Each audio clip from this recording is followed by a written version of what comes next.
What's up, everybody, and welcome inside another episode of Chillin With Chillot. I'm TJ Chillot, play-by-play broadcaster, and through my many years traveling the country in several different leagues, I have met some incredible people with even better stories. And today, joining me in studio, one of my oldest friends in the industry, the guy who really broke me into the industry, and now here in Charlotte, together once again, it's Phil Constantino, the director of broadcasting with Gardner-Webb. Phil, thanks for coming out and doing this. That's the best introduction I have ever received from anybody. You're welcome. You're welcome. When you get that Emmy one day that we were talking about just a few minutes ago, that'll blow this out of the water, but thank you very much. Phil, you know, we led off with it. Like, you were the guy that kind of got me into broadcasting and play-by-play. You were the guy that took the proverbial book and hit me upside the head with it and said, you know, do play-by-play. Stop sitting behind a board.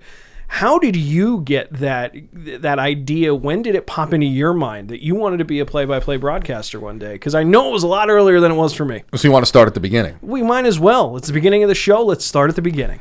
And then we'll go to the end, and then we'll go back to the middle, and then probably back to the end and the beginning again. I don't know that there's any one specific thing that got me into broadcasting. What I do know is that growing up on Long Island, I was a sports junkie. Huge baseball fan. The Yankees were the best in the late 90s, early 2000s. I loved watching them. Eventually learned all of the sports and turned that into an interest that became, you know, a job, I guess. I don't know how else to say that. I wasn't one of those people that was genuinely inspired by a specific broadcaster or a specific moment, even though John Sterling, still at 85 years old, the voice of the Yankees, is probably the most memorable voice of my childhood. You bring him up every time we talk. And out of everybody... I still listen to him. He's 85 years old and he's still kicking somehow. I mean, you're the guy in my life when it comes time to talk shop. I talk to you about shop more than anything else. I mean, you and I have had those late night cigar smoking sessions where we're just talking about the business, where it's going. Every single time you bring up John Sterling. Well, I listen to probably, I probably listen to 162 games a year. I mean, I probably listen to bits and pieces of 100 Yankee games. Okay. Probably catch on television bits and pieces of 100 games. It's, you know, my current job, working in college athletics, this summer is pretty open for me. Yep. So I can sit down and enjoy being a fan, and they've consistently been good.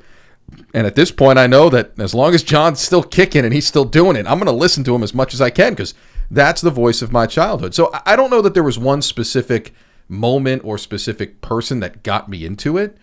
I do know that when I was younger, so many family members and close friends would say to me, you know so much about sports, you need to be one of those guys talking on WFAN. Right. That's what they said to me. Yeah.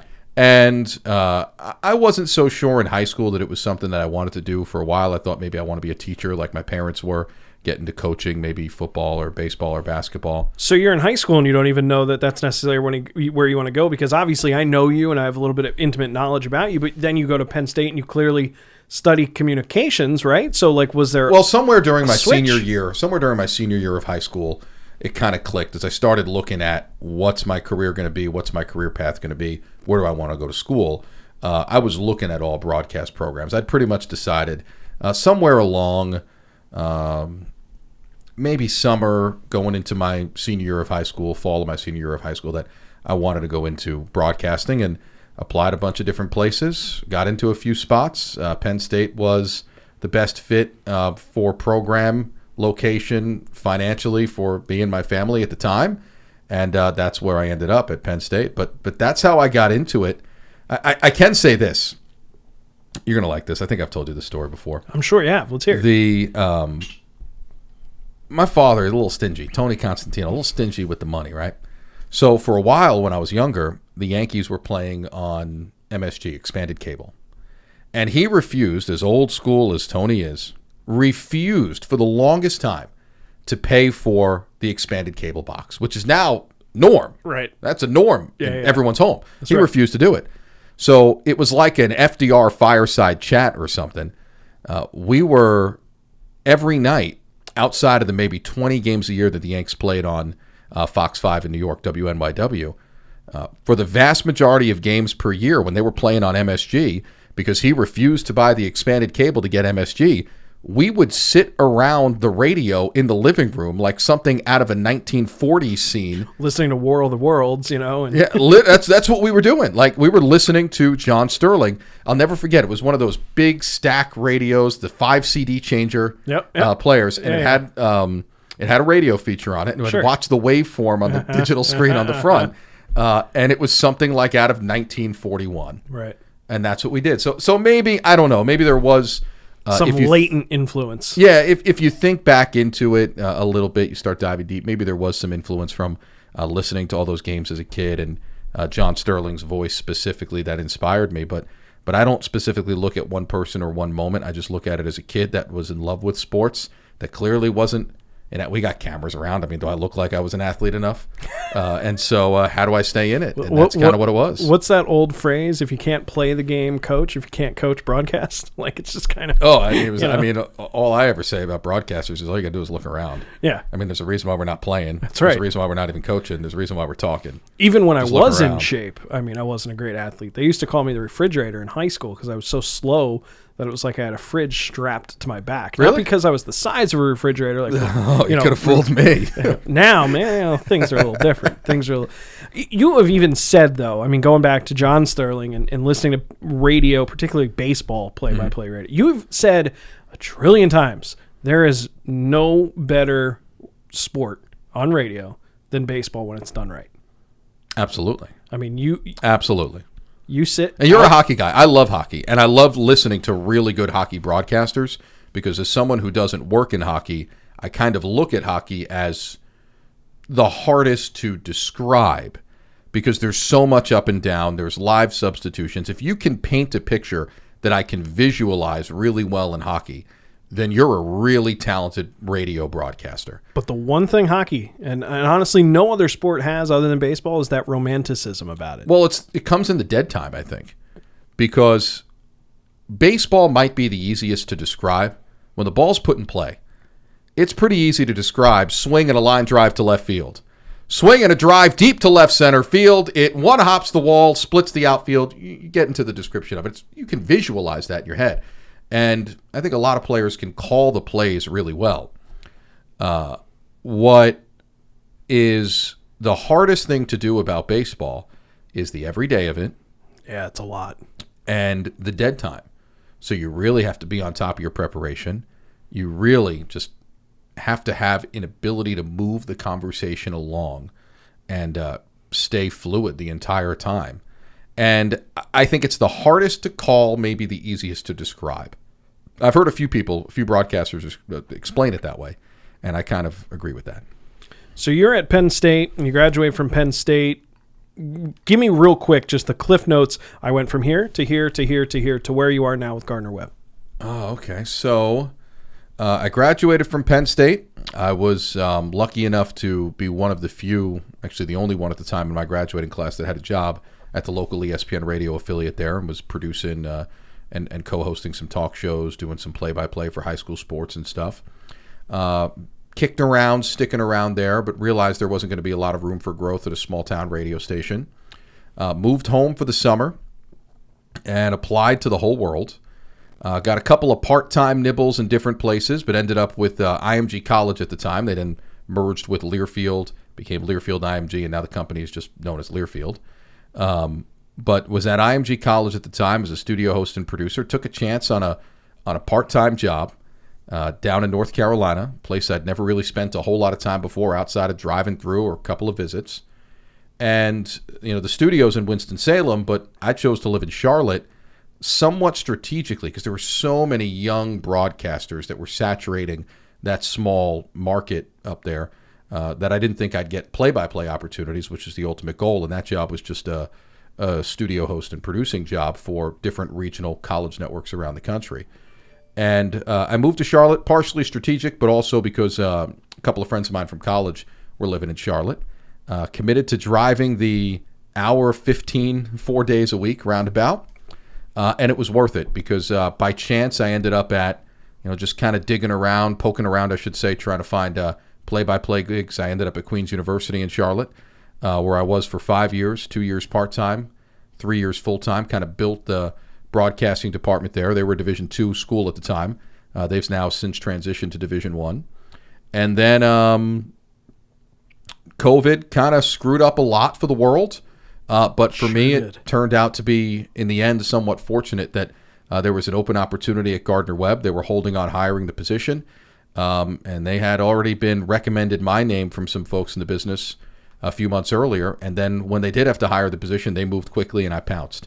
And that was in November of 2020, right as we were coming back and starting to compete again post-COVID. So I finished up 3 seasons at Gardner-Webb, going on year number 4. And I'm proud of the broadcast program that we've built. I'm in charge of the whole operation, not just the play-by-play guy.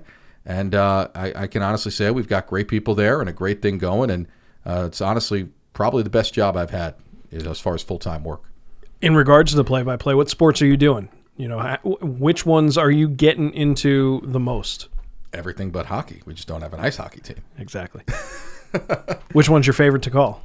Oh, that's a tough. I think baseball's my favorite. Okay, John Sterling Jr. Baseball's my favorite. College basketball, I specifically say college ball because it's a little stylistically different than the NBA. Sure. But I think all collegiate sports are to an extent, but I have different. That one feels a little more different from the pro game than most, as far as the governing rules of the game and everything. Okay. College basketball, I have my most experience and my biggest experiences in. I've probably done at this point probably 1,000 college basketball games, men's and women's, because in Division II, it's all double headers. They play back to back. Yep. That's a lot of people don't realize. So, most folks are doing an entry-level Division I gig. I was doing Division II, so I was doing twice as many games. Right, I was expediting my growth. And they're a lot quicker, too. I mean, those games aren't long. They move. They move. Isn't a bad thing, especially when you're there all day. When I was at Queens, we played some non-conference games. You know how media timeouts, under 16, under 12, under 8, under 4? They were old school. There was no TV in the picture in Division II. So it was under 15, under 10, and under 5. There was one less media. Okay. And I guess the NCAA rule basically requires that as a minimum, and you can add under 16, 12, 8, 4 if there's television in the picture. And I think Division I, even in the world of streaming with ESPN Plus, it's not linear television, but everyone's kind of gone to that. In Division II, half the conferences in the country, like the CIAA or the MIAA in the Midwest, they've taken less media timeouts. Those games are over in 1:45, and those guys it's 5 guards. They go up and down the court. Oh, my God. Just a Wild West shootout. Regulation games that were finishing 135 to 125. Oh, my God. No one plays defense. It doesn't exist. No, they play defense. It's just they shoot so much. They run up and down the court. And so that actually really helped me develop as a broadcaster. It helped me to be able to keep up with the pace of the game. Where, I think some folks that doing radio, as they come up through the levels, one of the things you always hear is, and you probably know this from hockey, you go up from the ECHL to the AHL, it's a little faster. Yeah. You go from the AHL to the NHL, it's a little bit faster. And you got to keep up. Exactly. Well, you go from Division II to Division I, and it's slower. So there's more structure. There's a little bit more nuance to the game, right? Like that's the professional way to put that. No joke though. I mean, when I was at Queens, we were averaging 86 points per game. Yeah. Right. At Gardner-Webb, we averaged 63. Mm-hmm. I mean, it's 20 points per game less, but it's also like 20 possessions per game less. I remember when I was when I started my career, I started in basically single A pro hockey in Mississippi, and then I went to Austin, Minnesota, junior hockey. So I went from single A pro basically down to kids that are about college aged. And my first year in Austin, the puck would just get tied up along the boards and just sit there. Like, because these kids aren't the biggest kids in the world. There's and not Jones a lot kicks at it. And it's and just Smith kicks at it. I remember like the first 10 games of that year. Well, I mean, it depends. In hockey, the idea is to keep with the flow of the game. Yeah. So since most of the game is so back and forth and there's not a lot of time to interweave stories, when you do get the puck tied up in the corner, you obviously have to mention that it's tied up in the corner, it's being kicked at, whatever your verbiage is there. But that's when you use that opportunity to touch on a storyline. Reset. To touch on, yeah, exactly. Yeah. To reset and to control.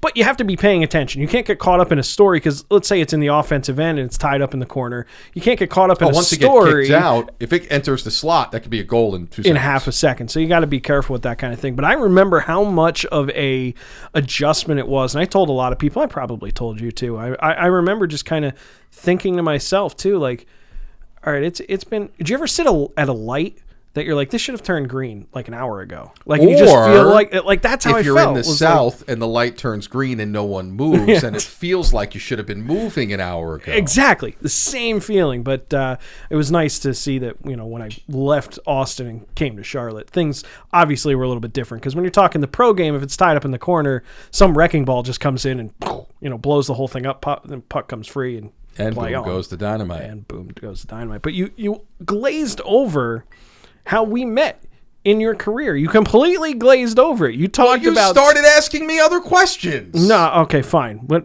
agree to disagree. I'm not even diving into that. So where were we along the line here? So I leave Penn State. Yeah, you left Penn State, then you went IMG, then you went Queens. I was at Queens, Gardner-Webb. latched on there, built a program, got to Gardner-Webb. You completely glazed over. After my first year in Charlotte. There we go. After my first year in Charlotte, I was still part-time a bunch of different places. And I, obviously a big baseball fan, was looking at minor league baseball opportunities. And I got an opportunity in Allentown, Pennsylvania with the Lehigh Valley Iron Pigs. See, I didn't know you were already in Charlotte at that point. I was already in Charlotte for about 8 months. I remember you playing me some... some of your demos and some of your Sports Center updates and different things that you were doing to try and advance your career. But I didn't put 2 and 2 together at that point or at any point since that you were already down here. I was down here for 8 months. And then that opportunity with Lehigh Valley opened up and I got offered the gig. It was a part-time gig as a studio host and producer, very similar to what I was doing with Learfield IMG, but for AAA baseball. I think I wanted more of a play-by-play gig. I applied to probably 20, 30 different minor league baseball jobs and got a bunch of interviews. That was the only offer I got. And so my thought process was, well, you know what? Number one, it's nothing else. You might as well take it. And number two, well, you'll probably get some fill-in play-by-play reps, which I did. And it's a step below the bigs. Take it.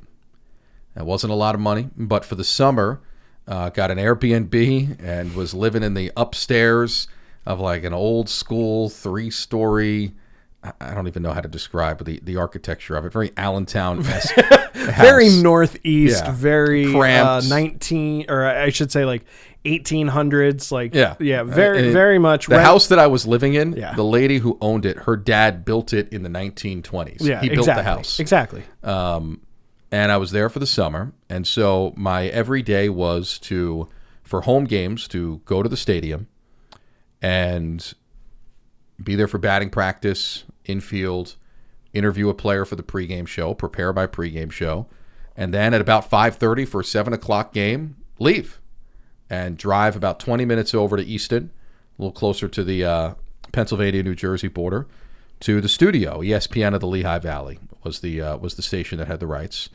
And I would sit in the studio, host the pregame show, and studio host the game and the postgame show.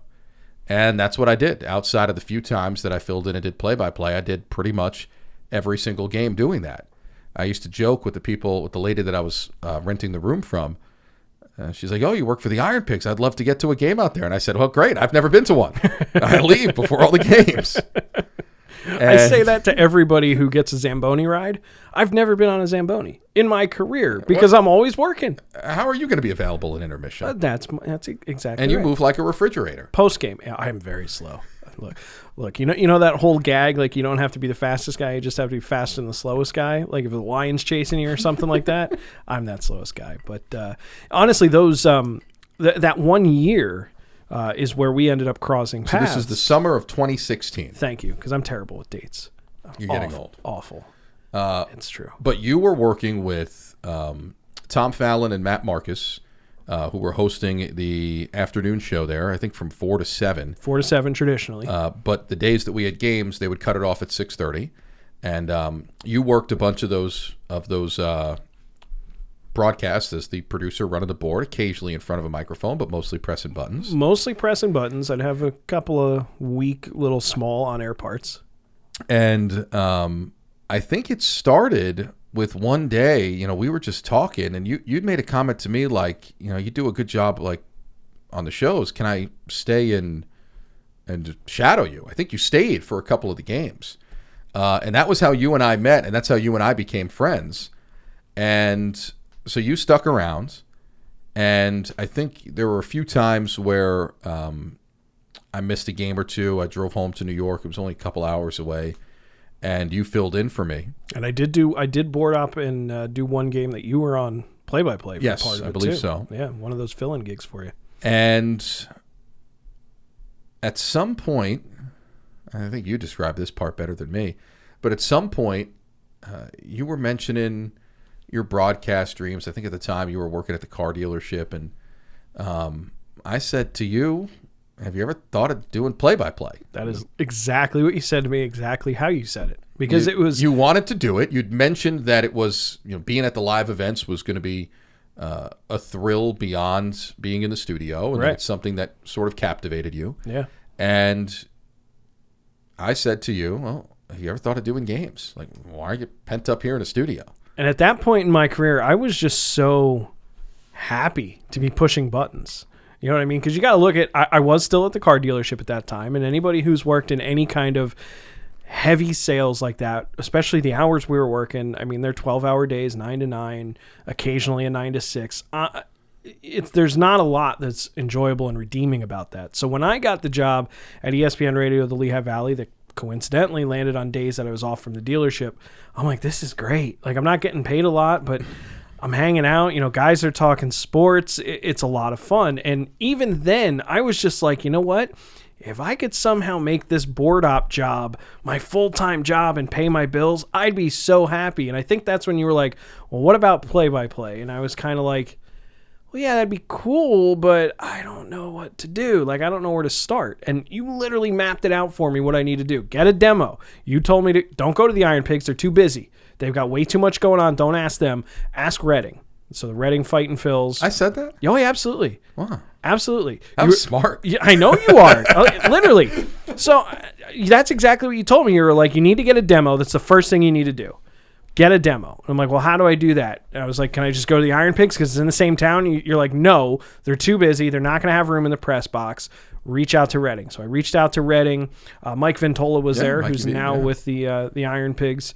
But him and the media relations manager got me set up. I recorded a demo terribly because I knew nothing about microphones, sound cards, computers. I didn't know how to record into my computer. Like, I'm 99% sure if I could find that demo, it was literally just the webcam microphone that was picking me up, and I sounded like I was underwater. It was terrible. You didn't have a studio mic like this? I did not have a beautiful, this is a nice Shure SM7B. It's golden. It's great. I did not have that.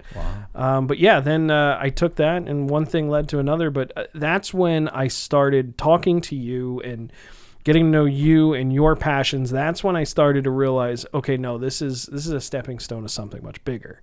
You know, because I wanted to shout at you. I wanted to hang out with you. I mean, just hanging out in the studio, talking to you, hearing about I didn't go to school for this. You know, I didn't have Learfield. I didn't have any. I literally just had some Sports Center updates, traffic and weather on the 15s. Like that's all I had. But I was thankful because not only did you show me the way to take my next step, but also you entrusted me the studio for those games when you couldn't be there. Well, you got to give my boss a little credit for letting me hand it over to TJ Chillot. Well, that's fair. I did ask them first. That's fair. We like TJ. We'll give him a shot. He does the show. We figure he knows the board. Yeah, that's fair. I mean, Matt and John were the guys at the time, right? Matt Province. Yeah, Matt Province and John Schaefer. Yeah, two great guys. Fantastic. And yeah, I remember actually one of the things that I think, because obviously I went from there to the Lehigh Valley Phantoms internship and then begun a career in hockey. And I remember my interview with the Phantoms was a rain delay game that I was covering for you, where the game, they didn't cancel the game, but the game didn't start until about 9:30, 10 o'clock. So Matt and I were forced to just fill time. Like, we were just filling hours. I left you that game? Yeah. Wow. Lucky you. Canned interviews, the whole nine. That's like, free airtime. I was texting you the whole time, like, hey, where can I find more interviews? You know, Matt Province and I were like, okay, well, let's play this interview. Let's play that interview. That helped me directly help me get my Lehigh Valley Phantoms internship, because when I was sitting in that interview with them, they were like, "Oh yeah, I remember that game." I kept flipping back, and the game still hadn't started. So, all that I'm here because of you. I mean, you got me. It's funny. started. It really is funny though in our business. Everyone's got those kind of stories, and I find myself as I get a little older and further along in the business, get the chance to do some big assignments, and look around and think like, I was doing. I mean, when I was in college, my last year of college, I was doing state college high school baseball on the radio. So they played most of their road games about 90 minutes away in the Harrisburg area, and this was for the ESPN affiliate in State College, Pennsylvania. And the booster club of the school paid to put their games on the radio because they mostly played at 4 o'clock. Most other schools did not have lights. They couldn't play later. And most parents couldn't get to 4 o'clock games, especially if they were 90 minutes away. Ah, it's smart business. But I would bring, oftentimes by myself, sometimes I'd get an analyst, some young college kid, even younger and less experienced than I was, and I was a senior in college. I would have to carry my own table and chairs. Mm-hmm. And we had a setup where it rigged to mixer through a cell phone. Yeah. And we sent the signal back to the studio in State College. And that was where I started doing games. I actually remember one day on the phone with my mom, I was driving by myself on the side of this hill. What's the road going down to Harrisburg? 321 or 322? 322, something like that, yeah. And I'm riding on 322 from Harrisburg back to State College, and beautiful view. I'm kind of on the side of a mountain, river down to my left. I'm on the phone with my mother. And I said, Ma, one day this is all going to pay off. We're literally going to think about this moment, driving back from calling a terrible 15-1 final score State College high school baseball game versus Central Dauphin or you name it school. Yep. And it's funny. I still think about that occasionally now, being in Division I, doing some of the network stuff I've done, being in a position where I'm fortunate to be in. There was a day when I was 21 years old driving by myself 90 minutes and lugging my own gear to sit behind the backstop. I mean, like literally behind a chain link backstop where the batter, the catcher, the umpire can hear every word you're saying. Yeah. Every parent surrounding you can hear every word you're saying. And then fast forward and, about 10 years or so, a little less than that, and you're sitting at the NCAA tournament. It's like, whoa, that's different. And that was, you look back and you're, wow. We all cut our teeth somehow, I guess. You have to, right? And I mean, no matter what the industry is, but I think ours is just unique because the stories, they do exist. And I'm glad you brought up the network stuff, and I'm glad that you brought up, the NCAA tournament. I want to talk to you about your big marquee games. When you look at your career, it's not that old, it's not that long that you've been doing this in the grand scheme of life. You haven't been doing it for 40 years or anything along those lines. When you look back at your career so far, what are some of those marquee games or events or things that really make you feel the most proud and go, holy shit, I did that? Like, what do you got? Well, I mean, obviously, for most people that know me, they point to the Westwood One assignment and the women's NCAA tournament in 2022. That's the biggest assignment. I interned at Westwood One. It never actually means you're going to be on the air with them. It's a production internship. It was after my sophomore year of college at the CBS Broadcast Center in New York when they were still renting studio space from CBS up on West 57th Street. And I used that relationship to 9 years later, after I developed and cultivated the tapes at their tutelage, when there was an opportunity, got an opportunity to do the women's tournament, Sweet 16 and Elite 8, last year, 2022. That's the biggest one on paper, if you look at it. And I think that's what everyone talks to. So many people still to this day, people in the business that are friends of ours, young kids breaking into the business, they ask me about that assignment because that's a really hard one to get. It's big time. If you know anything about, don't use that word big time. You're big time. I'm not big time. But if you know anything about how Westwood One operates, it is a really old school radio network that they want the best people. For sure. They don't cut corners. There's a reason why their reputation is what it is. And I was fortunate and lucky and forever thankful to get that opportunity to Howie Deniroff, the executive producer there, and all the other guys, Brian Finkelstein, Bob Bender, all the guys that had Larry Costigan, all the guys that tutored me, some of whom are still there, some of whom are no longer there, at least full-time, that I worked with when I was an intern that coached me to this day. But for me, if I'm being completely honest, and I don't mean this to patronize you or anything, No joke. What actually makes me the most thrilled is watching people like you. I'm serious about that. You remember when you got to Charlotte? I do. It wasn't that long ago. I made sure I was at your first game. I wasn't missing your first game. And I was up there. That. I was up there in the catwalk. That's right. With TJ Chillot, listening to him call his first goal, watching his fist pump as he called it, because every hockey guy goes, score! And they go like that. I was going to be there. I wasn't missing that. And I have found over time, it's the people that I've helped nudge into broadcasting that I almost enjoy their successes in some ways more than I enjoy mine. I think that comes from both your parents being teachers. I think you just... Well, there's a lot of teaching in what I do every day at Gardner-Webb. I'm not an instructor there, but there's a lot of coaching of from behind the scenes to... Because you're relying on a student base to help you, get the broadcast off the ground. So, and you've seen the crew there. Yeah, right. So you know what I'm working with. But I wasn't going to miss that game. And I still annoyingly get AHL TV subscription emails because I signed up for some free trial when you first got there to listen to your first road game. The unsubscribe button does exist. Yeah, and somehow they still come. Those emails still come flying in. All right. There's another one. You've heard me mention. I don't know if you met her at all. My friend Sarah Jansen, who was a college basketball coach. She was the head coach at Queens when I was there. We became really close friends. And it's actually while she was at Queens that when the men's team was hosting the regional, and D2, the top seed, hosts the regional, I convinced her to do some of the men's games with me. And she had a natural ability. And since she's been out of coaching now, since I've been at Gardner-Webb, I said, why don't you come do games with me? And have kind of coached her up into a position where now she gets assignments through these big-time packagers like Tupelo Honey. And, I remember last year she got the Big South Championships for basketball. They were at Bojangles Coliseum. And I made sure I was listening to every second of that first game. I was walking around the house. We weren't, Gardner-Webb wasn't playing until the next day. And I wasn't missing those games. I was as proud of her success, similar to you, as I've ever been of anything of mine. And so I genuinely believe that. I genuinely enjoy that about being in this business. So. I'm going to make you feel uncomfortable, though. We're going to talk about you. Okay.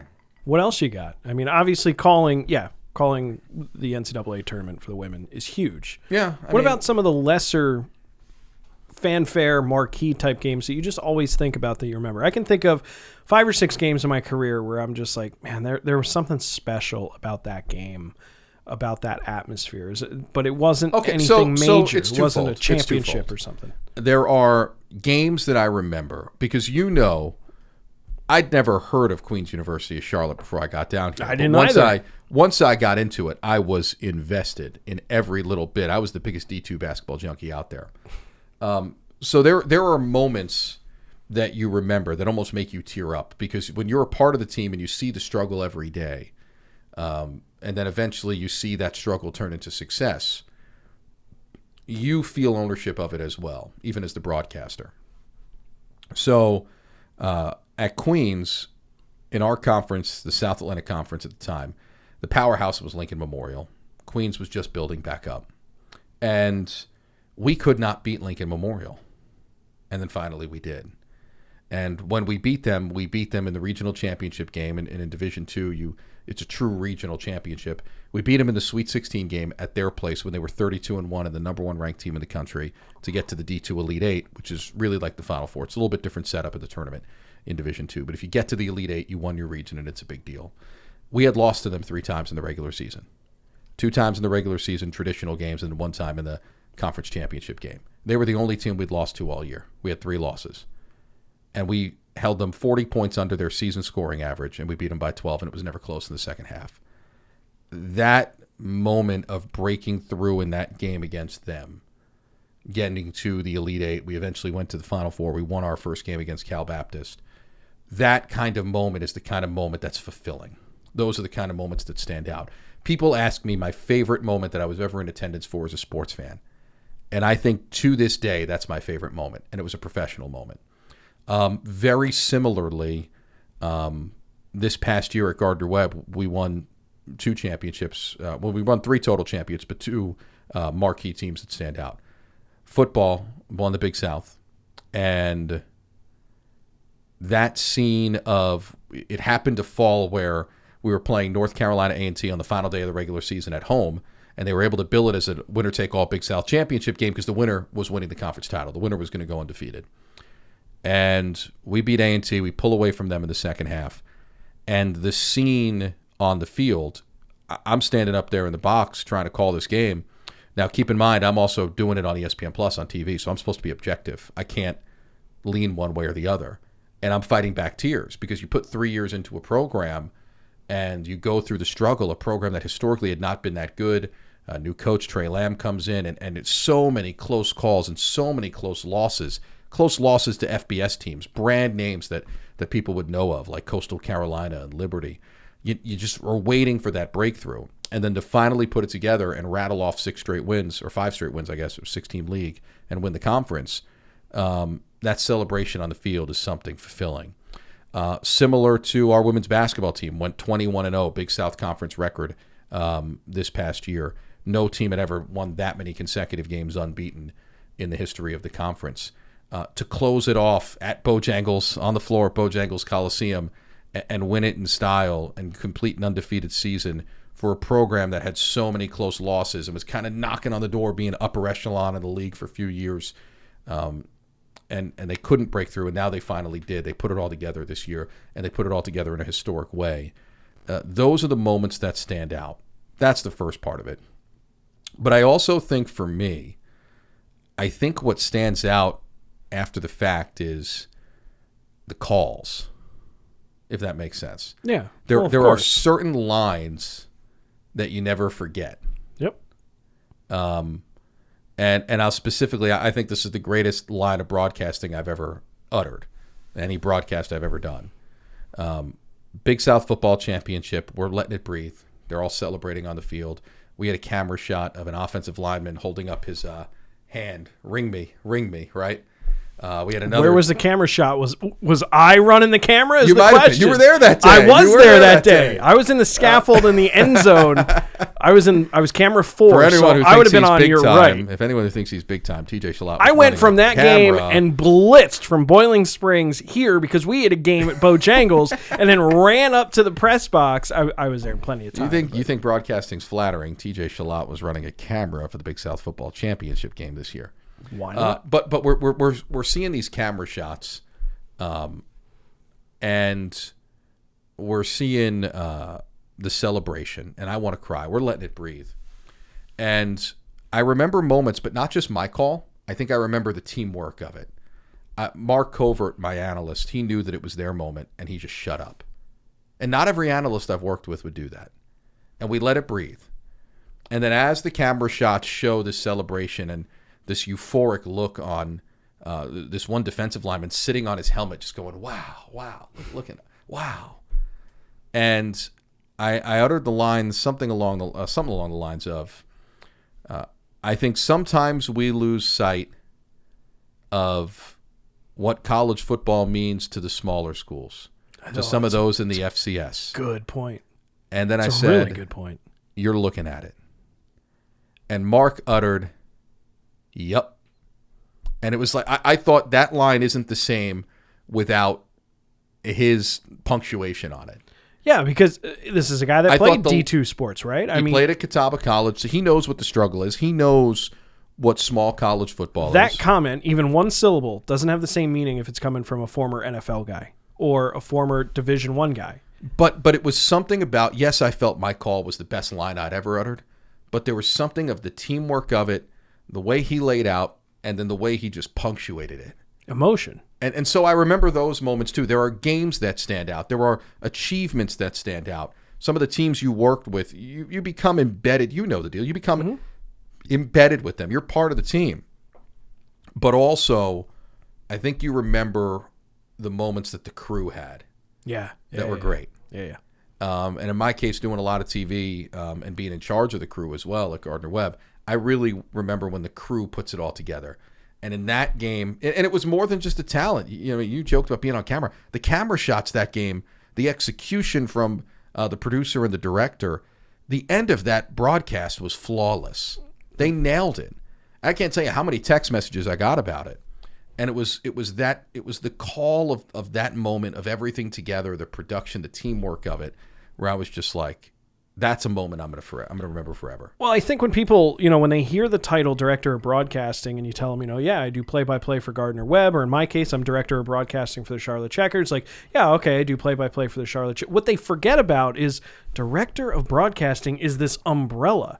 Mm-hmm. You've got to make sure, in your case, the camera people show up. You got to make sure the camera people know what they're doing. You got to make sure the director's on his game and make sure the replay's going right. Timeout coordinators. And this is just football. In my case, as Director of Broadcasting for the Checkers, I got to make sure, do I have my commercials all loaded? Do I know what's going on with my intermissions? Do I have my intern who's going to be helping me out that night? Do we have connection with AHL TV? What's going on?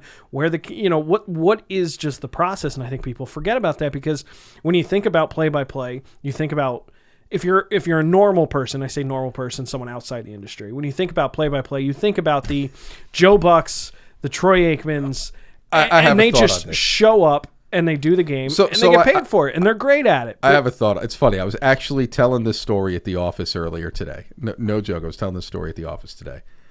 You've been to those broadcasts, so you see how much I do on the average football TV broadcast. Look, I am absolutely, utterly amazed at how much you do before I'm in the broadcast. talkback button a lot. When I think about my time in Austin, where I was the only front office member, and I'm worried about people getting in with tickets and admission and all this other stuff, I couldn't have great broadcasts because my mind is in 85 different directions. Like, I needed to take time 15 minutes before the broadcast just to, okay, now let's go into it. You need to do that for at least like 3 hours before the game with all the stuff have. And then I change my clothes like Superman and I sprint to the camera. It's unreal. You throw on the blazer, you throw on the shirt, you put a little bit of that oil in your hair, and boom, and you're in front of a camera. Stays back slick?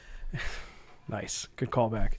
But that is by far the number one attribute when I think of Phil Constantino. That's what I think of, is how excellent your play-by-play is, with your mind on 5 million other things, because I am not that way. When it comes time for the broadcast, I have to focus on the broadcast. Otherwise, if I don't, I'm going to sound like a high school kid. Like, it amazes me. I just wanted to throw that out. Well, thank you. The funny thing about it, so I was telling this story at the office today. I'm so used to doing everything. So I do TV at home, and I do the radio on the road games at Gardner-Webb. And even on the road, I'm worried about my own equipment and interviews and getting them edited and commercial log and all that kind of stuff. So I enjoy road games more than anything because I can focus on the game the most. It's me, my analyst, my mixer, my game. A lot less moving parts, but even still, I'm worried about things. So at the NCAA tournament in Wichita with Westwood 1 in 2022, I'll never forget this. Louisville wins the Elite Eight game. They're going to the Final Four. Finish the call, big celebration, confetti everywhere. Stadium was probably 7/8 Louisville fans. They're going nuts. And we have our post-game interview, and Chelsea Hall was kind of the unsung hero, had a big game, hit like 5 threes, 15 or 18 points. So we interviewed Chelsea Hall after the game. I guess Haley Van Lith goes to TV, and we get Chelsea Hall. And I asked her, the first question I asked her was something about, because as she came over, she was cheering up, pumping up the crowd, the Louisville fans sitting right behind us. So I asked her about the crowd and the fans that she was pumping up as she came over. And she goes, yeah, and starts yelling into the mic. Now, what would your reaction be, which was my reaction? First thing I'm thinking when I'm running my own mixer, oh, geez, I got to turn that down. Exactly. That's loud. That's going to pin the, that's going to buzz. I got to turn that down. Hey, you're going to max something out. And I remember this. I'll never forget this. I reached out my hand because my reaction was to turn it down. And then I realized, there's nothing there. Oh, there's just a talkback box there. Dan Robotham, sitting 2 seats away from me, controls that. And his job is to handle that. And I just need to keep talking, and that's what I did. And when you get to that level, it makes you appreciate all the other little things you have to worry about, because you didn't have to worry about it in that moment, at least specifically. Do you ever think about, the future? Obviously, everybody thinks about the future, but do you ever think about in your next steps? Let's say network is for Phil next, whether that's tomorrow or in 25 years. Mm-hmm. Do you ever think you're going to struggle with that even more after going 150 miles an hour, slowing down to just kind of 20?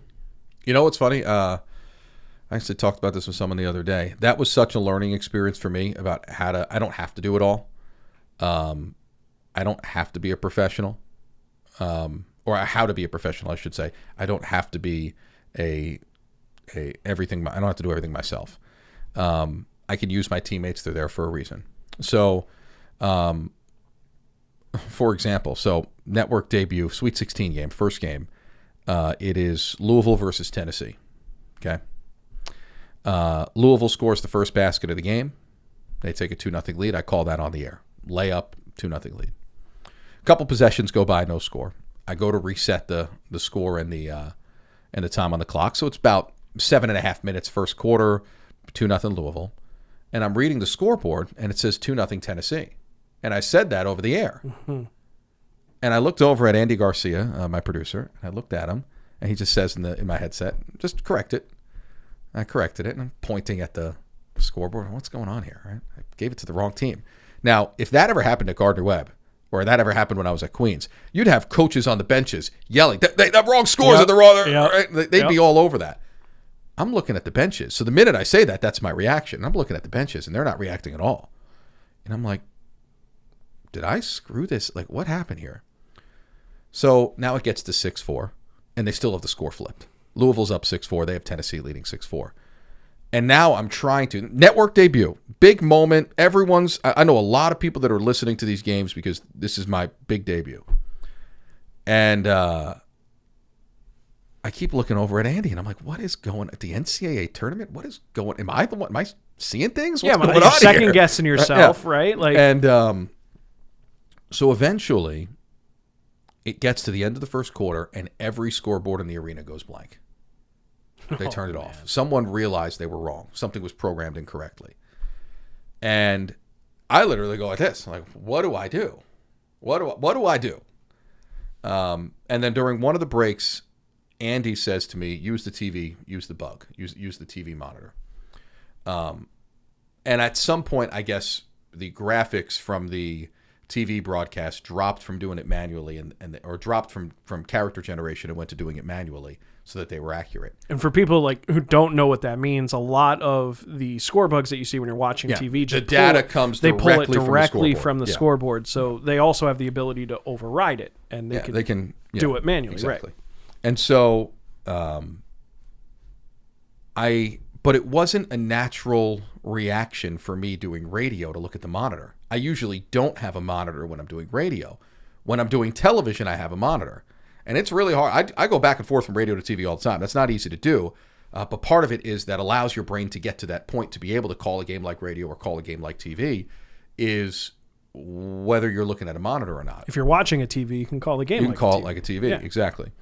And so the monitor's off to my right. Kristen Kozlowski, my analyst, is sitting to my right. And then on the right side of her is Clay, our stats guy. And here's where I had to learn how to be a professional. I'm trying to do it all myself. I'm used to doing it all myself. What I should have done is, Clay, switch seats, slide over here, manually keep the score. And instead, I'm trying to look at the TV monitor. I'm trying to do it in my head. Andy's trying to help me.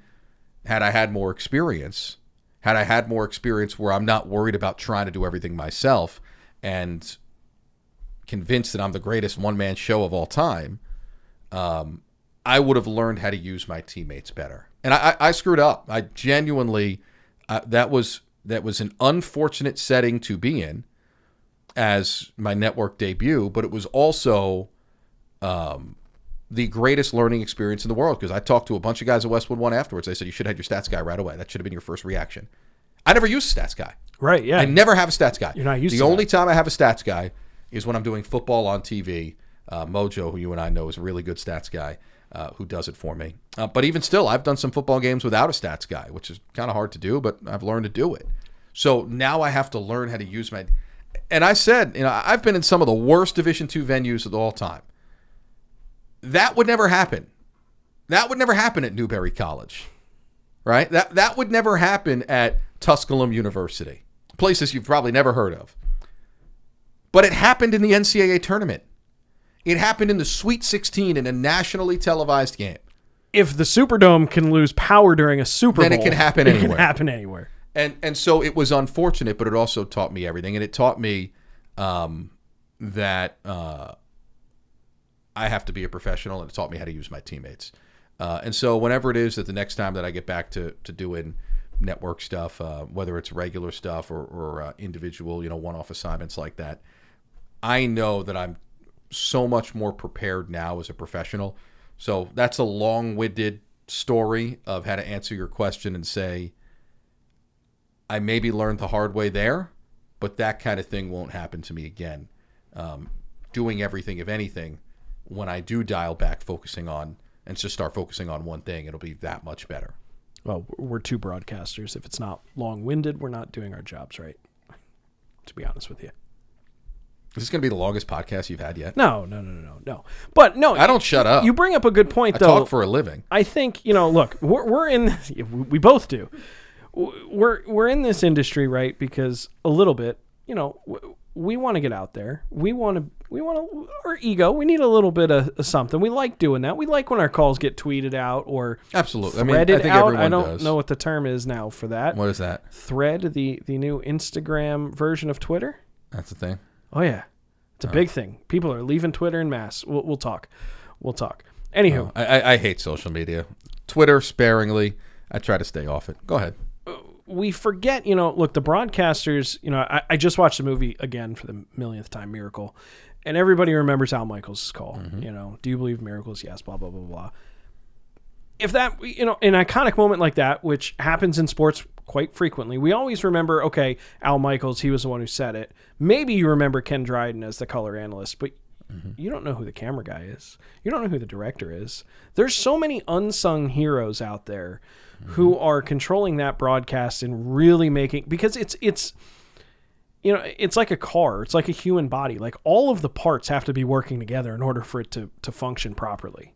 I hate to say it, but oftentimes, and this was the case for me with that Westwood One assignment, the play-by-play guy is the last person staffed and the most replaceable of anyone there. Which is crazy. Yeah.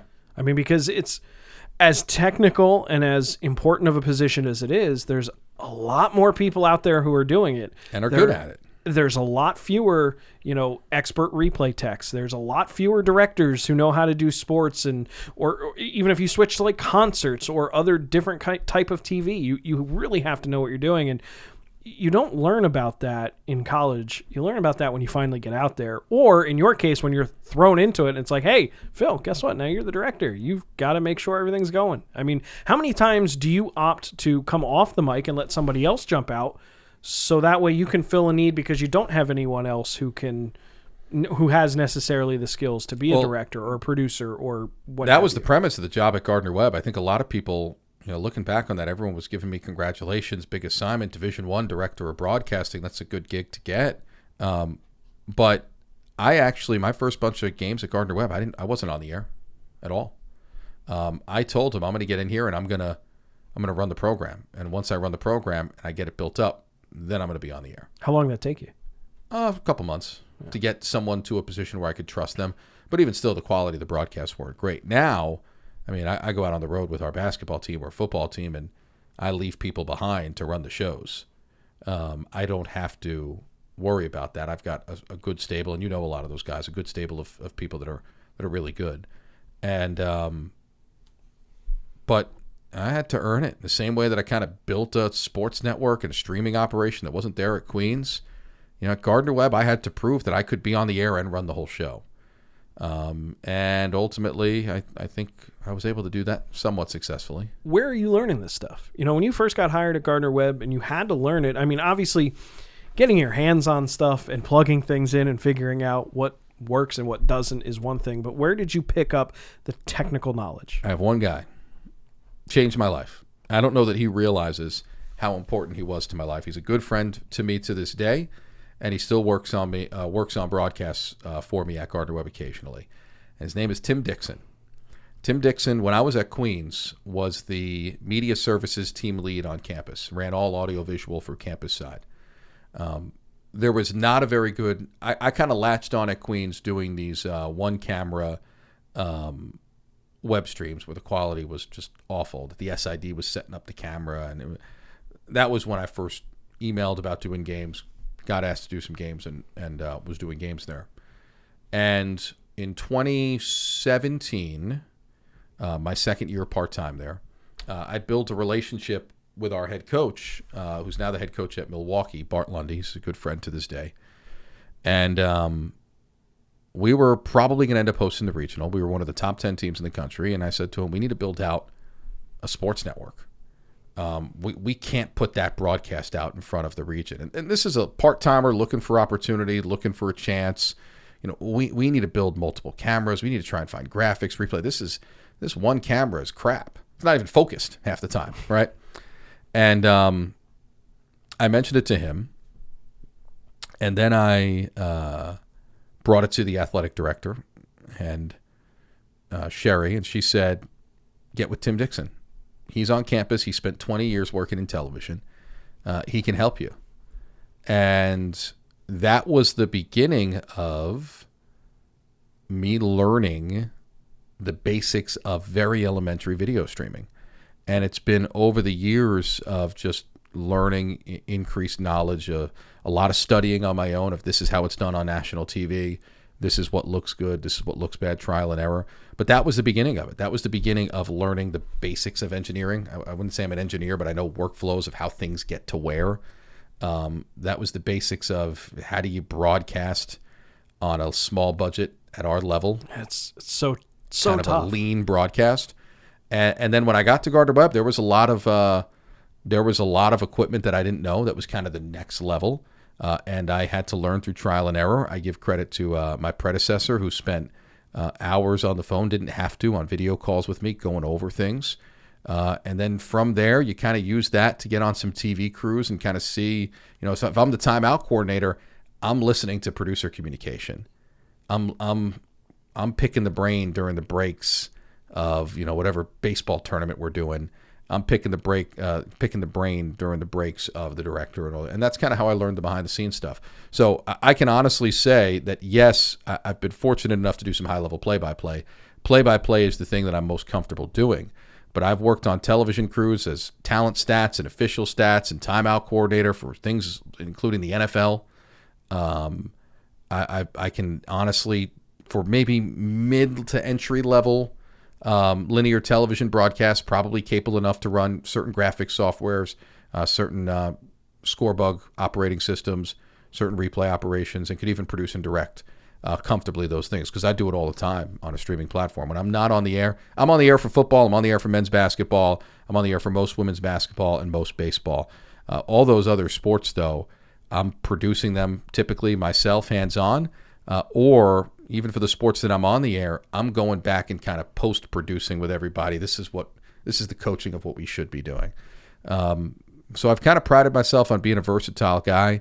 I think it's made me a better broadcaster. When you learn how everything operates, you can anticipate things better behind the scenes. When you start to think like a producer, you can anticipate what your producer is going to say. So I've learned those things from working behind the scenes, and it's a lot. Most broadcasters, most on-air guys, I don't think learn those things. I don't want to do those things forever, I guess, but those are things that have made me a better broadcaster. It's incredible because, how do you explain that on a resume, right? Like You don't. You don't. You just sink or swim, and you hope that it kind of works I've had out. I've had some guys who have worked on some friends that you and I know that have worked on helping me compile tapes, and they're all like, I want to be able to tell this coordinating producer with a little footnote ran the whole show. Imagine what he'll be without it. Exactly. When you look at all that stuff that you're doing, I mean, what is your favorite part? Being on the air is calling the games is my favorite part. Being the voice to a moment is my favorite part. But I've genuinely learned to enjoy producing as well, if I have to be behind the scenes. Because when you're producing, you're in charge of telling the whole story. Right. You're in total control of the room. So those two things specifically. I enjoy the art form of communication. whatever form that communication takes. Specifically, I love the oratory form. But hate the social media form. I think it is absolutely reducing the intelligence level and the grammatical correctness of everything done in this country. We live off of 140 characters, and they've upped it, Since when? It's what, 280 now? Come on. Really? Give it the times. I tweet like 5 words, so. You should start threading, but we'll get to that later. What's this thread? It's a new thing. It's a new thing. But I you've heard me say this before. I tell every young broadcaster, it's not about the sport. We got into it because we love sports, right? Sure. That's the passion as a young kid. You love watching hockey. For me, baseball was my number one sport. But you learn over time. There are a lot of people who love sports. That's right. The difference between you and I and the average guy that sneaks away from his cubicle to go talk about last night's game at the water cooler is we can articulate it. It's true. That's the difference. I found myself wondering if now, though, I'm more of a broadcasting fan than a sports fan, if that makes any sense. Sports is just the medium in which I deliver it. I found over probably the last, I don't know, I guess 4 or 5 years that I'm becoming more and more a student of the broadcast, and I'm enjoying that more than the actual sports. I watch less sports now that I work in sports. I watch less hockey. I think being a news anchor is cool as can be. Agreed. Like, I would want to be Lester Holt on the NBC Nightly News one day. Like, imagine being like Anderson Cooper on 60 Minutes. Exactly.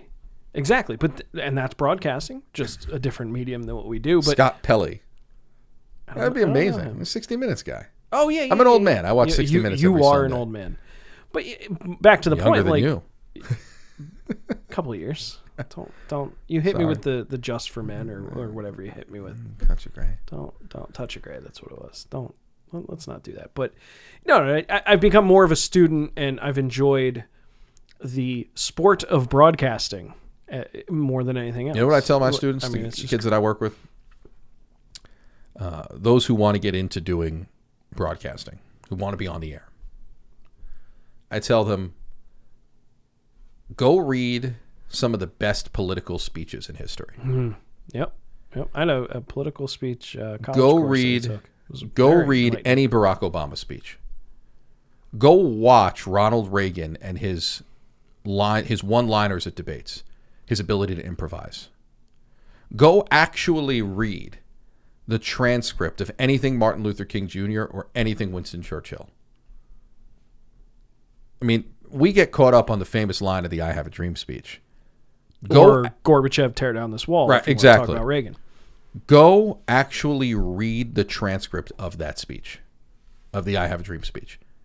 The imagery, the manner with which he speaks is different. Mm-hmm. Well, Reagan was a sports broadcaster, right? He was. He started doing radio in Iowa somewhere. There's some great stories about him. Before he got into acting, he was doing baseball, yeah. Did you ever hear the story of the longest at-bat in history? Yes, I have. Yeah, so for those of you who haven't heard that story, Ronald Reagan was doing play-by-play, but in those days you were doing it from a studio, and someone was actually at the stadium who was relaying what would happen at the stadium back to the studio, and then someone would call play-by-play. Like the scene in, was it Bull Durham has the scene where they clank the wood, and that mimics the sound of the ball hitting the bat, because there's some form of transmitter that's sending a feed of what happened in the game, and it's a recreation in the studio. Exactly. And what had happened was that communication line broke down. So Ronald Reagan is in the studio, and he's talking, telling a story, and, this one's fouled off to right, and another one fouled off into the dirt down the left field line. None of this is happening. He's just making it up. What's He's the one thing? Buying it. What's that? The one thing that can extend a game without any finality. A foul. A foul ball. Exactly. I mean, if you have 2 strikes, you could foul that off until next week. It doesn't matter. It's not going to change anything. And it was brilliant. That was, I think, his last play-by-play job, though, because then he decided to get into became an actor. Into the showbiz. But yeah. I'm telling you, you have to love to read. You have to be able to expand your vocabulary. You have to be able to expand the phrases you use in your command of the English language. And you have to be quick on your feet and have an ability to improvise and articulate it. instantly. The skill, there's a difference between being a great reader and being someone who is a talented extemporaneous communicator. And when you're doing play-by-play, you have to be the latter. That's right. You have to be. If you want to be an anchor, you can be the former. You can be the former a little bit. You're reading but nowadays with 24/7 cable news, there's a lot less that's scripted and a lot more interviews. And I mean, you have to be able to improvise. That was Reagan's great skill. That's true. I mean, John F. Kennedy was great at the impactful one-liner. He was really good at that. I mean, I study political speeches of history. You are old. But that's how you command the English language. That's if you want to know what the essence of what we do is, we are communicators. Sure. We are connecting with people. And what profession, as much as people want to dump on politicians in the modern era, what profession is literally the goal, connecting with people more than politics? I don't want to get into that. But no, I'm being honest with you. I'm being serious. You're right. That their job is to connect with people and earn their vote. And so if you actually study, don't get caught up in the crap of the debate, but if you actually study some of these talented communicators, the linguistics of it all. Yeah. I mean, there's a reason why Barack Obama came out of nowhere. The guy's the most talented orator of probably our lifetime. I mean, he had an ability to write, an ability to deliver in a way that's different than anyone else. And he was, I think, the third youngest president ever elected.